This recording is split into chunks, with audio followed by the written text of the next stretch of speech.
아버지, 오늘도 저희가 작은 인원이지만 모여 하나님 앞에 산 제사를 드립니다.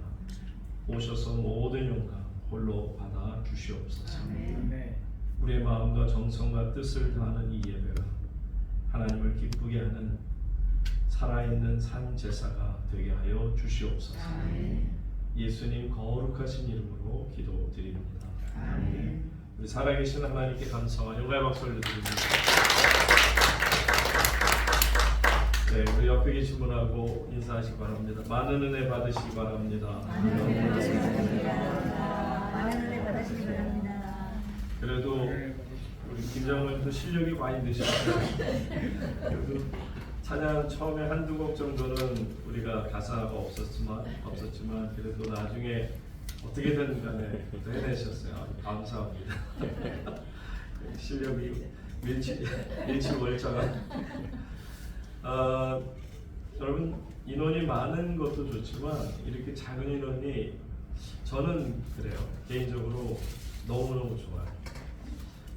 물론 많으면 많아서 나쁠 일은 없겠죠. 언제도 말씀드렸습니다만 제가 온누리교회에 있을 때 양재성전 3,500명 위아래층으로 꽉 찼을 때 주일 대예배 설교를 한 적이 있거든요. 아마 제가 단일 이렇게 예배로서는 가장 많은 인원 앞에서, 성도님들 앞에서 설교를 했던 기억이 있어요. 참 좋았습니다. 저희 집사람이 오히려 떨었는지 저보고 그게 안 떨리더냐고 물었는데 저는 뭐 떨리기보다는 너무너무 참 은혜 받고 말씀 참 잘 전하고 내려왔는데, 그런데 인원이 많든 인원이 작든 저에게는 아무 정말 특별한 건 없습니다. 어제도 말씀드렸습니다만 제가 가장 작은 인원에서 설교했던 거는 한 명 놓고 설교한 적이 있고요. 더 작다면 아무도 없는데 설교한 적도 있어요. 제가 전도사 때 전국에서 섬길 때 성도 제가 이제 학생들을 토요일날 가르쳤는데 학생부 예배가 이제 토요일날 모이면 4시부터 예배를 드려지게 됩니다. 그런데 토요일날 이 됐는데 한 명도 안 오는 거예요. 그런데 시간은 이미 됐고요. 그래서 예배 시간이 되어서 제가 설교를 시작을 했습니다. 혼자 찬양하고 막 기도하고 그래도 이제 시간을 끈 거죠. 왜냐면 그래도 좀 오지 않겠나. 근데 20분 정도 될 때까지 있는 대로 시간을 끌었는데도 안 오더라고요. 그래서 제가 할 수 없이 준비한 원고 놓고 설교 시작했어요. 한 사람도 없었어요. 그런데 설교가 되더라고요. 저가 들으니까. 그래갖고 열심히 설교를 막 뭐라고 같아, 뭐 해치라고 묻어가고 어쨌든 전도사 때 제가 설교 노트 보고 깜짝 놀래요. 얼마나 무서운 설교를 많이 했는지 막 회치랑 묻던 뭐 저희 그냥 벌이 막 임할 것 같은 그런 설교를 진짜 많이 했었는데, 근데 막 설교를 하는데 학생 하나가 한 4시 한 25분 정도 됐을 때쯤에 설교 시작하는 5분 됐을 때 들어왔는데 이제 막 이게 설교가 소리가 막 나니까 얘가 자기는 늦으니까 조용히 들어왔는데 이렇게 보니까 전도사 혼자서 갑자기 놀래가지고요 막 보다 말고 얘가 도로 나가요. 저 같아도 아마 부담스러워서 못 앉았을 것 같아. 분명히 사람이 하나도 없는데 전도사가 신나게 설교를 하니까 그래갖고 들어왔다가 나갔더니 다시 들어와서 또 보고 저를 계속 관찰하고 몇 번을 그러더니 보니까 애들이 그때 온 거예요. 딱 저희 학생 애들이 그때 4명이었거든요. 4명 중에 한 애가 왔다가 이제 기다렸다가 다른 애 오니까 또 들어와서 또 구경하고, 근데 제가 설교를 안 끝이고 계속 하니까 두 녀석이 다 막 이거 좀 뭔가 이상하다 하고 나갔다가 3녀석 되고 4녀석이 이제 나중에 이제 제가 설교를 다 끝내고 축원합니다 그러고 이제 했더니 이제 그때여서 예배를 담고 그리고 이제 예배를 설교를 했던 기억이 있어요. 그러고 났더니 그 다음서부터는 설교하는데 인원이 저한테는 아무 상관없어요. 제가 일본에서 설교할 때는 딱 한 교인 하나 놓고 일본에서 설교했던 적도 있고, 어쨌든 중요한 거는 몇 사람이 지금 예배에 참여하고 또 말씀을 듣느냐는 중요하지 않습니다.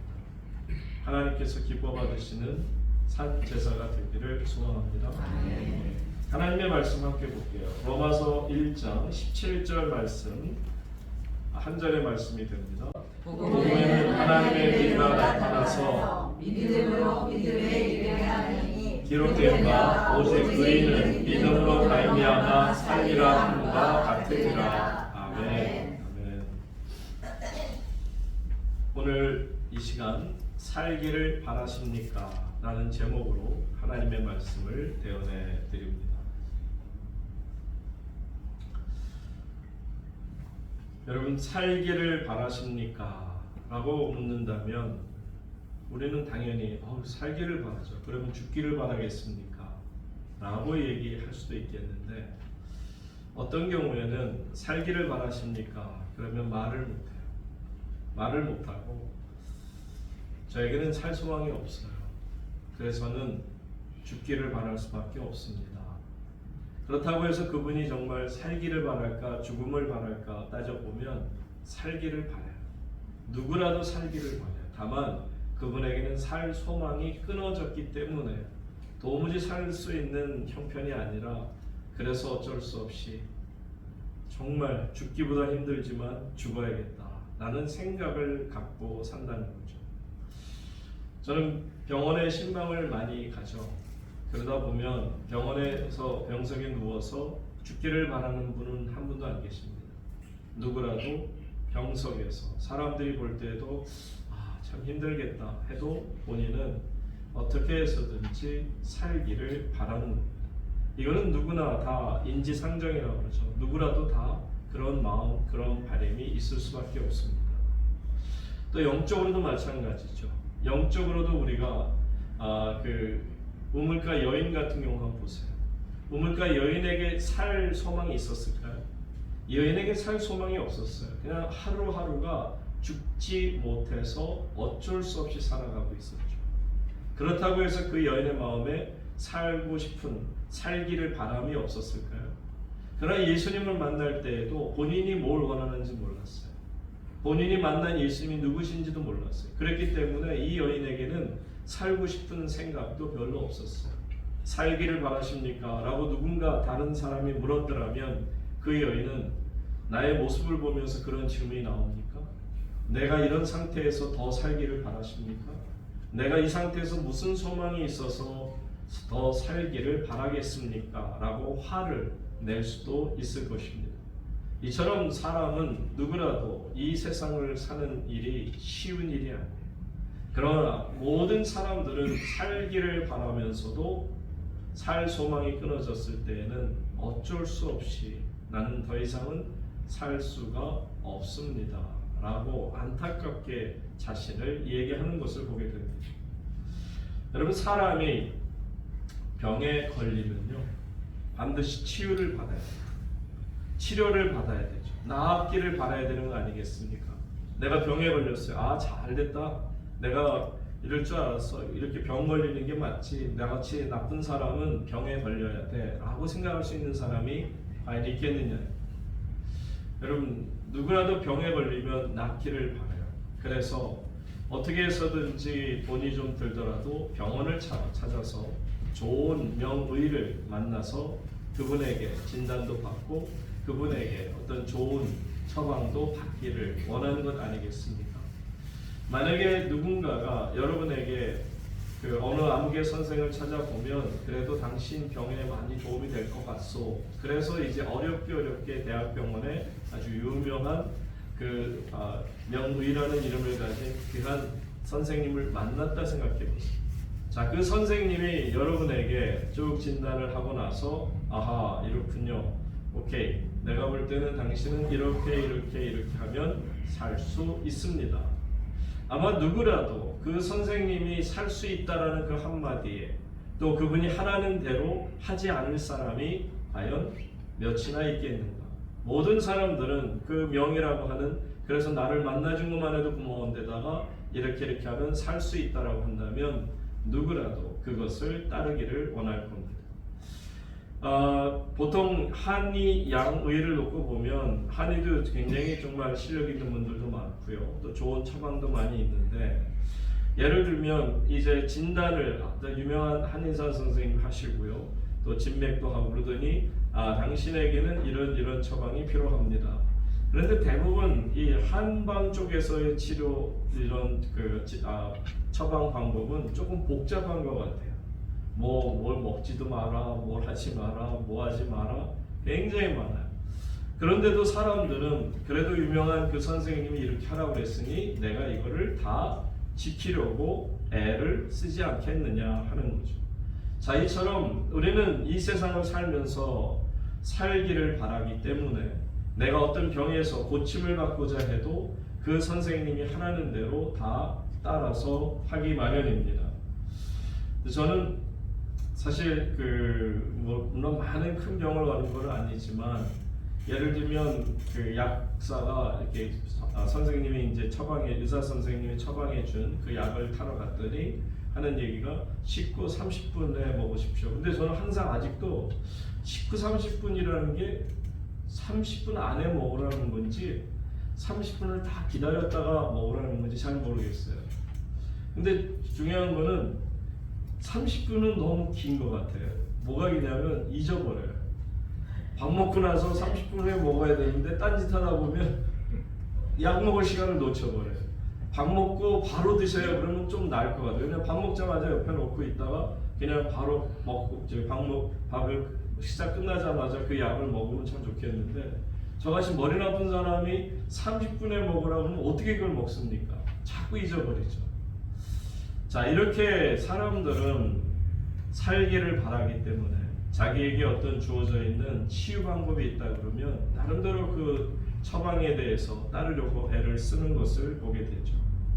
자, 그러면 하나님께서 우리를 진찰하셨어요. 딱 진찰하셨어요. 의사로서 진찰을 하셨을 때 우리에게 나온 그 진단의 내용이 뭘까요?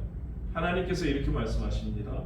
로마서 3장 10절에 보니까 의인은 없나니 어떻다? 한마디로 말하면 우리 중에 지금 저를 포함해서 우리 중에 의인이 있어요, 없어요? 다 없다는 얘기예요. 그 다음에 하나님이 또 처방을 진단을 해보니까 로마 3장 23절 보세요. 네, 그냥 제가 읽을게요. 모든 사람이 죄를 범하였음에 하나님의 영광에 이르지 못하였더니 뭐하다고요? 다 죄를 져서 하나님의 영광에 이를 사람이 없다라는 거예요. 그리고 또한 성경에서 뭐라 그러죠? 결국은 죄의 삭은 뭐라? 하나님께 진단을 딱 하시고 나서 한 말씀이 넌 죽어. 넌 죽어. 죄의 삭은 사망이야. 너는 죄인이야. 의인은 하나도 없어. 모든 사람이 죄를 범해서 하나님의 영광에 이르지 못해. 안타깝게도 너는 죽을 수밖에 없구나. 그렇게 만약에 하나님이 우리를 진단하셨단 말이에요. 그런데 하나님께서 처방 방법이 없으실까요? 당연히 처방법이 있으시죠. 그런데 세상 의사들처럼 사람들처럼 뭘 해라 막 한의 의사처럼 뭘 하지 마라, 뭐 먹지 마라, 뭐 그냥 계속해서 나열을 했더라면 우리가 정신을 못 차릴 거예요. 아니 식사 후 30분인데 그게 뭔지도 모르는 사람들에게 이것저것 하라 그러면 여러분 과연 얼마나 복잡할까요? 하나님께서 진단을 딱 하시고 너는 죽을 수밖에 없어 그렇게 해놓으시고 끝 하신 게 아니라 살 수 있는 처방법을 주셨는데 만약에 이것이 복잡하다면 누가 있어서 그 처방법을 통해서 과연 생명을 제대로 얻을 사람이 있겠느냐. 여러분 구약에서 예를 들면 율법을 주셨어요. 율법을 보면 첫째는 10가지예요. 위로 4가지는 하나님을 섬기라는 것, 그리고는 5계명부터 끝계명 10계명까지는 사람을 위해서 이렇게 살라 그렇게 계명을 주셨어요. 그것만이 아니에요. 그 외에 많은 율법을 따져보니까 하라 하지 말라 다 플러스해서 전체 해보니 613가지나 돼요. 아니 그 정도로도 아니에요. 613가지 이외에도 탈무드라든지 이런 것을 보면 어마어마한 또 많은 법들이 사람들이 거기에다가 더 첨부해서 어마어마한 법을 만들어 놨어요. 여러분 그러다 보니까 사람들이 율법 하나를 다 지킬 수가 없다라는 거죠. 그럼 율법 못 지키면 다 죽는 것 아니겠습니까? 그런데 여러분 하나님께서 우리에게 처방법을 그렇게 어렵게 만드셨을까요? 우리에게 주신 너희가 살기를 원하는가? 살기를 바라는가? 내가 너에게 살려줄 기회를 하나 주겠다. 처방법을 주는데 그 처방법이 뭐라고요? 주 예수를 믿으라. 그러면 너와 네 집이 구원을 얻으리라. 어렵습니까? 복잡합니까? 아니 그렇게 쉬울 수가 있을까? 주 예수를 믿어라. 그러면 너와 네 집이 구원 얻는다. 덤으로 보너스까지 프리미엄까지 얹어주세요. 너 자신뿐만 아니라 너와 내 집안이 구원을 받겠다고 말씀하시죠. 어떻게 하면? 주 예수를 믿으면. 예수님께서 구약의 수많은 율법들이 있는데 이 땅에 오셔서 한마디로 말씀하셨어요. 사랑하라. 위로는 하나님 사랑하고 옆으로는 사람을 사랑하면 새로운 계명 New Commandment 너에게 새 계명을 주는데 처방법을 다시 써주시는 거예요. 아주 간단하게 처방법을 써주세요. 그 처방법은 뭐라? 사랑하라. 하나님 사랑하고 이웃을 사랑하라. 여러분 하나님 사랑하고 이웃 사랑하는 게 결국 무엇이냐면 바로 하나님 안에서 하나님이 누구신가를 알고 하나님을 믿으면 되는 것을 말씀해요. 원래 여러분 이 말씀이 사실은 구약에도 있어요. 구약에서 뭐라고 말씀하십니까? 구약에서 말씀하실 때 그 로마서 1장 오늘 본문의 말씀은 사실 하박국 선지자가 했던 말씀을 사도 바울이 그대로 이것을 믿음 안에서 이렇게 해석한 겁니다. 오늘 본문 말씀 다 같이 읽습니다. 시작.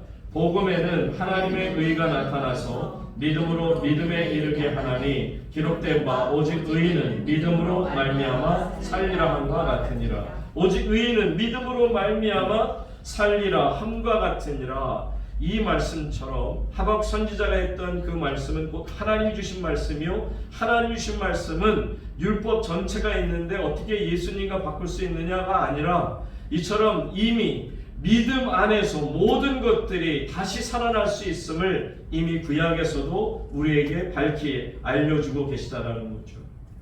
예수 그리스도만이 우리에게 참된 생명의 주인이심을 믿습니다. 17절 말씀을 가만히 들여다보세요. 이렇게 말씀이 나와요. 복음에는 하나님의 의가 나타나서. 복음에는 뭐가 나타난다고요? 하나님의 의가 나타난다. 복음이 뭐예요? Good news. 예수 그리스도께서 우리의 구세주가 되십니다. 그분이 우리의 구세주가 되시기 위하여 십자가에서 죽으시고 3일 만에 부활하셨습니다. 그래서 누구든지 이를 믿는 자마다 멸망치 않고 영생을 얻습니다. 이것이 복음이에요. 그런데 이 복음에는 뭐가 나타난다고요? 하나님의 의가 나타난다는 거예요. 하나님의 뜻, 하나님의 정의, 하나님의 공의가 바로 예수 그리스도를 통해서 우리 가운데 나타나고 있음을 말씀하죠.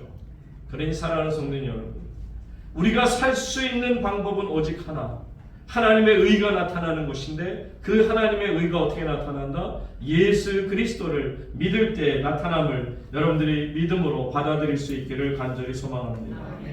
계속 보세요. 복음에는 하나님의 의가 나타나서 믿음으로 믿음에 이르게 하나니 기록된 바 오직 의인은 믿음으로 말미암아 살리라 함과 같으니라. 사랑하는 성도님 여러분, 지금까지 우리는 뭔가를 해야만 구원을 얻을 수 있을 거라는 막연한 생각들이 있었어요. 내가 뭔가 좀 더 착한 일을 행해야, 내가 뭔가 다른 사람들에게 좀 뭔가 구제의 손길을 펼칠 수 있어야, 내가 뭔가 또 선한 일을 행하고 다른 사람 보기에도 내가 정말 공의로운 일을 행해야만 내가 구원을 얻고 다시 살아날 수 있을 거라는 그런 생각들이 있습니다. 그런데 여러분, 우리가 착하게도 살고요, 바르게도 살 수 있어요. 그런데 이것은 우리가 주님을 믿고 나니 하나님이 우리에게 허락하신 이 땅에서의 삶으로 나타나는 모습에 불과하죠. 이것이 우리를 구원으로 이끄는 것이 아니라는 것을 아시기 바랍니다. 우리가 먼저 주님을 믿음으로 받아들일 때 그 믿음 안에서 우리가 영원한 하나님의 생명을 누리며 의롭게 하나님 보시기에 아름답게 살아가게 될 줄로 믿습니다. 그러므로 우리의 모든 삶이 내 앞에 있는데 우리는 믿음으로 사는 것밖에 없어요. 믿음. 그럼 믿음이라는 게 과연 뭘 얘기하는 걸까요? 여러분들 믿음 그러면 우리가 무엇이 믿음이라는 걸 알아야 그래도 믿음을 가졌다 말하지 않겠어요? 여러분 요즘에 보게 되면 예수 믿으십니까? 네 믿습니다. 그런데 전혀 예수 믿는 것 같지 않은 분들이 계세요. 예수 믿는다고 하면서도 불구하고 자기 식구 하나 제대로 구원을 못 시키는, 자기는 구원받는 건커녕 자기 자녀들조차도 나는 아빠같이 믿을 것 같은 나는 안 믿어요. 나는 그래도 교회를 좋아했는데 아빠나 엄마가 그렇게 하는 거 보고 이제 더 이상은 신물나서 교회 안 다닐 거예요. 우리의 자녀들을 다 잃어버렸어요. 여러분 대부분 한국교회 많은 교회들 속에 있는 직분자들의 자녀들이 교회 나오는 줄 아세요? 안타깝게도 대부분의 직분자들의 가정의 자녀들이 교회를 등졌습니다. 그 이유는 내가 보는 엄마 아빠는 그런 믿음 나는 갖고 싶지 않아요. 엄마 아빠가 믿는 그런 하나님 나는 믿고 싶지 않아요. 라는 생각을 가지고 사는 것을 얼마나 안타깝게 봅니까? 여러분 믿음이라는 게 뭐냐면 하나님이 나의 구세주가, 예수 그리스도가 나의 구세주가 되시고요 내 마음의 주인이 되셨음을 받아들이는 게 믿음이에요. 예수님이 나의 구세주가 되신다, 이거를 믿는 사람들 많은 것 같아요. 어떻게 보니까 그래 진짜 나를 위해서 예수님 십자가에서 죽으신 것 같고 예수님 나를 위해서 부활하신 것 같고 여기까지는 인정하는 것 같아요. 그런데 그 외에는 더 이상 믿음으로 들어가려고 하지 않아요. 그 이유가 뭔지 아세요? 여러분 믿음이라는 건 어떤 거냐면요, 예수 그리스도를 우리가 믿는다고 했을 때 두 가지를 꼭 믿으셔야 돼요. 첫째는요, 예수님이 나의 구세주라는 사실을 당연히 믿어야겠죠. 그래야 거기서부터 믿음이 시작이 되고 우리가 구원의 역사가 시작이 됩니다. 그런데 두 번째, 이게 더 중요해요. 뭐가 중요하냐면 이 두 번째 예수 그리스도에 대한 고백이 있어야만 우리가 예수님이 나의 구세주이심을 매일 순간순간 매일 아침마다 감사하고 또 감격할 수 있어요.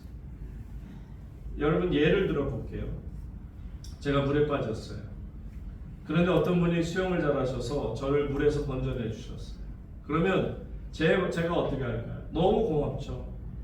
그런데 사람의 이 기억력이라는 게 한계가 있어요.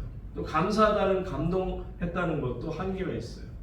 예를 들어서 그분이 저를 구해준 거에 대해서 처음에는 너무너무 고맙죠. 야, 그분 아니었으면 나 진짜 죽었어. 정말 대단한 분이다. 그분이 나에게 이런 생명을 연장시켜 주셨으니 고맙다. 그래서 나름대로 고마운 마음도 갖고요. 또 사례도 했고요. 그래서 좋은 시간도 많이 보냈어요. 그런데 한 달 지나고 두 달 지나고 한 6개월 지나고 나니까 그 고마운 마음이 처음에 저를 물에서 살려주셨을 때 그 감격이 그대로 있을까요? 사람은요 망각의 동물이라 계속 잊어버리고 살아요. 그러다 보면 6개월 정도면 꼭 그때 충분히 살해하지 않았나? 그때 충분히 고맙다고 표현하지 않았나? 따지고 보니까 사실 그분 옆에 다른 분이 있었어. 차라리 그분이 와서 나를 구해줬더라면 내가 꺼낼 때 그분이 내 머리를 잡고 끌어당겼는데 그렇게 아프지 않고 옆에 분은 그래도 수영을 더 잘하니까 나를 이렇게 좀 더 멋지게 이렇게 별 희한한 생각을 다 하는 게 인간이에요. 그러니까 아무리 고마운 것도요, 내 목숨을 살려줘도요 6개월이면 웬만한 사람들이 잊어버려요. 1년이면 뭐 더 말할 것도 없고 몇 년 지나고 나면 그때 그분이 참 좋은 일을 했지라는 생각은 있겠으나 그 감동, 감격은 사라지고 맙니다. 그럼 여러분 어떻게 하면 예수님에 대한 생각도 마찬가지 아니에요? 예수님 나를 구원해 주셨어요. 그런데 10년 전에 내가 학생회 수련회 가서 은혜 받을 때는 너무너무 고마웠어요. 막 찬양하고 난리가 났어요. 그냥 눈물 콧물 나고 꼭 하나님 나를 살리셨다, 나를 죄에서 구원해 주셨다, 은혜 받았어요. 그런데 그분의 신앙생활하는 모습을 보면 10년 정도 지나고 20년 정도 지나고 나면 저분이 신앙인인지 아닌지 전혀 몰라요. 말씀드린 것처럼 자녀들의 조차한테도 인정받지 못하는 그런 한심한 신앙인의 모습을 보이고 있어요. 그 이유가 뭘까? 예수님이 나의 구세주라는 것을 인정하지 않는 것이 아닐 거예요. 였었어요. 시간이 지나고 보니까 그 감동, 감격이 다 잊어버리고 말았어요. 그리고 잃어버리고 말았어요. 어떻게 하면 내가 평생을 주님 앞에 감사하며 살아갈까? 이제 마지막으로 말씀드리고 마칩니다. 여러분, 아침에 눈을 떠도 주님의 은혜가 감사합니다. 저녁에 눈을 감아도 와, 이렇게 주님의 은혜가 어떻게 이렇게 날마다 순간순간마다 아침마다 저녁마다 새로울 수 있을까? 이렇게 감동적일 수 있을까? 그 원인이 뭐냐면 그 이유가 바로 내 마음의 주인이 누구인가가 우리가 잊어버리고 살았기 때문에. 자, 여러분들의 마음의 주인이 누굴까 한번 생각해 보세요. 대부분 보면 내 스스로가 내가 주인이에요. 그러다 보니까 예수님에 대한 감격 감사도 내가 하고 있어요. 그런데 어느 순간에 한번 이런 예를 들어볼게요. 지금 여러분들이 존경하는, 정말 대한민국에서는 존경하는 대통령 만나기가 너무너무 어려워요. 너무너무 어려워요. 근데 예를 들어서 정말 저도 그렇고 여러분들 다 공통으로 와, 진짜 대통령이 기가 막히다, 저렇게 뛰어난 대통령, 그런 대통령 없으면 우리 링컨으로 가요. 대부분 다 링컨 대통령 존경한다고 그러니까. 그렇죠. 사실 그 당시에 그 죽음을 당할 정도로, 암살을 당할 정도로 흑인들의 인권을 위해 싸우신 분이라면 존경받아 마땅하죠. 어쨌든 자, 우리가 다 링컨 대통령을 존경한다라고 생각해 보세요. 가정해 보세요. 링컨 대통령을 너무너무 존경하는데 여러분들의 가정에 링컨 대통령이 방문하셨다고 보세요. 여러분 어떨까요? 저 같으면 너무너무 행복할 것 같아요. 오, 링컨 대통령님 어서 오십시오. 존경합니다. 대통령님 멀리서만 텔레비전 보다가 막 내 집에서 이렇게 들어오신다니까 내가 몸둘 바를 모르겠습니다. 존경하는 대통령께 그러지 않겠어요? 그래 대통령이 고맙습니다. 그리고 들어오셨어요. 근데 대통령만 들어오는 게 아니에요. 대통령 수행원들, 장관들, 내각들까지 대통령이 제 집에 머문다니까 어쨌든 계속 오는 거예요. 그러다 보면 결국 나는 어떻게 돼요? 하도 사람들이 많이 오니까 나는 문 밖으로 쫓겨나서 문 앞에 이렇게 앉아 있을 수밖에 없어요. 그러면서도 사람들이 경호팀 해갖고 난리도 아니에요. 그런데 그 집의 문패에 제 이름이 딱 붙어 있어요. 최승일. 그럼 그 집은 누구 집이에요? 대통령 집이에요? 제 집이에요? 당연히 제 집이죠. 아무리 대통령이 한 달 정도 산다고 그래도요, 제 집입니다. 그리고 사람들이 많아서 제가 잠시 쫓겨나더라도요, 그 집은 제 집입니다. 제 이름으로 된 제 집이에요. 그런데 만약에 대통령께서, 존경하는 대통령이니 좋은 분 아니겠어요? 그분이 저한테 최 목사님, 이 집이 너무 마음에 드는데 나에게 팔면 어떻습니까? 그러면 어떨까요? 저는 아마 영광입니다. 필요하시다면 제가 팔겠습니다. 그러면 대통령이 그냥 또 뺏어가진 않을 거 아니에요. 그냥 나름대로 컴펜세이션에서 거기에 대한 보상금을 주고 그 적절한 가격으로 제 집을 인수하시겠죠. 그래도 저는 영광이죠. 제가 살던 집에 대통령께서 자신의 집으로 만드셨다라고 생각한다면 말이죠. 그 다음에 제 집의 문패가 최승일이 떨어지고 거기에 대통령 이름 링컨이 딱 붙게 돼요. 그러면 그 집은 누구 집이에요? 링컨 대통령 집이죠. 여러분, 우리가 하나님을 모셔요. 예수 그리스도를 나의 주인으로 모신다고 말은 해요. 그래서 예수님이 내 안에 들어오실 수도 있어요. 내가 예수님을 나의 구세주로 하나 같은 죄인을 구원하셨습니다. 좋아할 수는 있어요. 그런데 그게 얼마나 갈까요? 말씀드렸잖아요. 인간의 생각이라는 게 오래 못 가요. 기억력도 오래 못 가요. 감정적인 것도 오래 못 가요. 여러분, 그러나 만약에 주님께서 너의 집을 나에게 다고, 그러면 내가 주님께 집을 드렸어요. 내 마음의 집을 드렸더니 주님이 내 마음의 주인이 되어 주셨어요. 그러면서 여기에 문패가 바뀌면서 여기 문패에 예수님이 딱 바뀌게 돼요. 여러분, 예수님이 그러셨죠.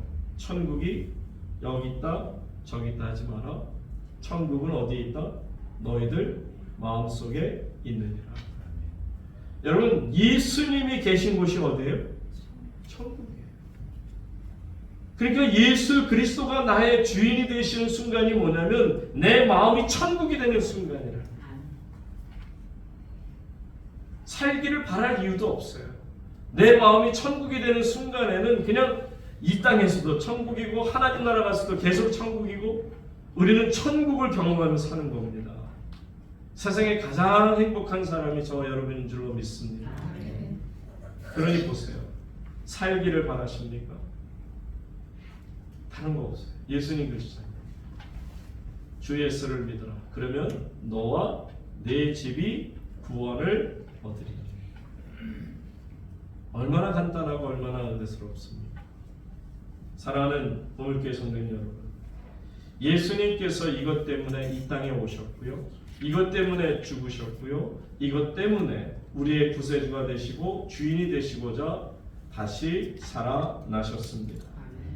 이제 믿음을 가지고 눈을 열어 주 예수 그리스도께서 하나님 우편 보좌에 앉아 계신 것을 볼진대 그분이 나의 주인이 되어 주셨다. 우리는 이 땅을 살고 있지만 이미 생명을 누리는 하나님의 백성이 된 줄로 믿습니다. 그러므로 여러분들은 믿음을 가진 자답게 이제부터는 기도를 드려야 되는데 어떤 기도를 드리며 살아야 되느냐면 다른 기도 아니에요. 하나님 앞에 날마다 무릎 꿇어 회개할 수 있기를 바랍니다. 마틴 루터가 그랬어요. 여러분들 촛불 앞으로 나아가 보십시오. 여러분들이 촛불에 멀리 있을 때에는 여러분의 그림자가 어떻다고요? 여러분의 그림자가 작게 보였을 거예요. 아주 멀리 있는 만큼 그림자가 거의 안 보였을 거예요. 그런데 여러분이 촛불에 가까이 나아가면 나아갈수록 어떻게 된다? 여러분의 그림자가 점점 더 커진다. 저희가 하나님 앞에서 예수 그리스도를 나의 구세주로 믿고 주인으로 섬기게 되면 나타나는 특징, 여러분이 믿음이 있냐 믿음이 없냐를 알려면 딱 하나예요. 회개를 하고 있는가. 회개는 하고 싶다고 되는 게 아니에요. 주님이 내 마음에 들어오시는 순간에 나도 모르게 회개가 터져나와요. 주님, 제가 죄인입니다. 나를 떠나소서. 여러분, 주님과 가까이 하면서 죄의 그림자가 보여지지 않는다면 여러분은 거짓말하고 있거나 착각하고 있는 거예요. 주님과 가까이 있지 않아요. 주님과 가까이 있는 모든 사람들의 특징은 뭐냐면 내가 죄인입니다. 내가 의인입니다가 아닙니다. 주님과 가까이 있는 자들의 특징은 내가 죄인입니다. 주님, 나를 떠나소서. 거룩하신 그분 앞에 설 수 있는 용기 있는 사람은 이 세상에 없어요. 우리가 이 육신의 장막을 벗게 되고 하나님 나라 가게 됐을 때는 또 우리는 새로움을 경험하겠으나 이 땅에 있는 동안에는 저도 여러분도 죄인임을 깨닫는 것이 과연 우리가 믿음이 있느냐 없느냐를 알 수 있죠. 오늘도 함께 기도하실 때 하나님 앞에 내 죄를 온전히 내려놓는 하나님의 거룩한 백성 되시기를 주의 이름으로 축원합니다. 함께 기도하겠습니다.